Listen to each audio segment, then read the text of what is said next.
सांगण्यासाठी या व्यासपीठावरती उभी आहे. आई काळजाची हाक असते आई, निशब्दाची जाग असते आई, अंतरीची गोडी असते आई, तर ईश्वराचेच रूप असते आई. आई ही जगातील सर्वात महान आणि पवित्र असे नाते आहे.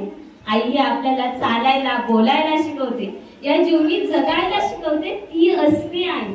आता आई म्हणजे काय? आ म्हणजे आत्मा, तर ई म्हणजे ईश्वर. आई म्हणजेच ईश्वरी आत्मा असते. म्हणून तर आई ही एक कल्पतरू सारखी असते. माझी आई माझ्या आयुष्यातील माझ्यासाठी सर्वस्व आहे.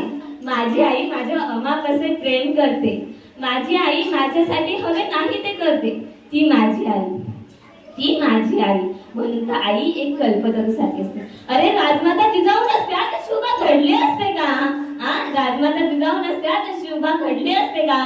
राजमाता जिजाऊंनी शोभानला घडविले, म्हणून तर ते अवघ्या स्वराज्याचे छत्रपती होऊ शकले, छत्रपती होऊ शकले. म्हणून तर म्हणते ना, आई ही एक त्यागकल्पतरू सारखी असते. त्यागकल्पतरू ही स्वतःसाठी कधीही काहीही मागत नाही, फक्त दुसऱ्यांसाठी फळ देत असतो. तो असतो त्यागकल्पतरू. तशीच असते आई. आता त्यागकल्पतरू म्हणजे काय? त्यागकल्पतरू म्हणजे काय रे? त्यागकल्पतरू म्हणजे एक असा अंश जो आपल्या सर्वांच्या सर्व काही इच्छा पूर्ण करतो. तशीच असते आई.